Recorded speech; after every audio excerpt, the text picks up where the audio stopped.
Hi welcome to my channel Madhavi ముచ్చట్లు. ఈరోజు మన ఛానల్లో బీన్స్ బేసన్ కర్రీ ఎలా చేసుకుందామో చూద్దాం.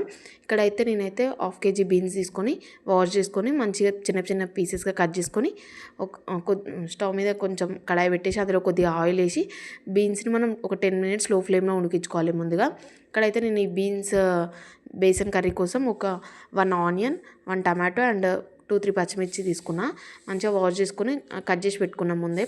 ఇక్కడైతే నేను స్టవ్ మీద కడాయి పెట్టేసి ఒక 2 tablespoon ఆయిల్ వేసి అందులో కొద్దిగా జీలకర్ర కొద్దిగా ఆవాలు వేసి మనం ముందుగా కట్ చేసి పెట్టుకున్న పచ్చిమిర్చి వేసేసి పచ్చిమిర్చి వేయిన తర్వాత ఆనియన్స్ వేసేసి ఆనియన్స్ బ్రౌనిష్ కలర్ వచ్చే వరకు వేయించుకోవాలి.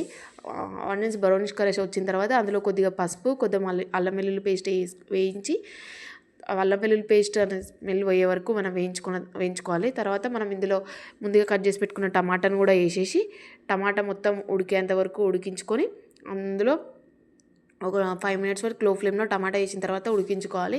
టమాటా మొత్తం ఉడికిన తర్వాత మనం ముందుగా ఫ్రై చేసుకున్న బీన్స్ని ఇందులో వేసేసి ఒక 2-3 minutes లో ఫ్లేమ్లో ఉడికించుకోవాలి. తర్వాత మనం ఇందులో కర్రీకి సరిపోయేంత కారం ఉప్పు ధనియాల పిండి వేసేసి ఒక 5 minutes కారం ఉప్పు అంతా మనకి బీన్స్కి పట్టేలాగా ఉడికించుకోవాలి. ఇలా ఉడికిన తర్వాత మనం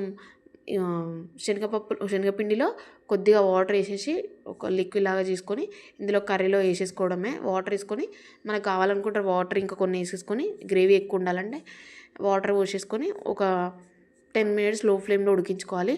ఉడికిన తర్వాత చివరిగా మనము కొత్తిమీరతో గార్నిష్ చేసుకుంటే చాలా అంటే చాలా బాగుంటుంది. నేనైతే రైస్లోకి తిన్నా జొన్న రొట్టెలకు తిన్నా చాలా అంటే చాలా బాగుంది. ట్రై చేయండి, మీరు కూడా ట్రై చేసి మీకు ఎలా వచ్చిందో కామెంట్ చేయండి. నేనైతే ఫస్ట్ టైం ట్రై చేసిన ఇలా బీన్స్ అండ్ బేసన్ కర్రీ చాలా బాగుంది. జొన్న రొట్టెలకు చాలా బాగా అనిపించింది నాకు రైస్లో కంటే. ఒకసారి ట్రై చేయండి. ఇంకా మీకు ఎలాంటి వీడియోస్ కావాలో కామెంట్ చేయండి. ఓకే బాయ్, నెక్స్ట్ వీడియోలో కలుసుకుందాం.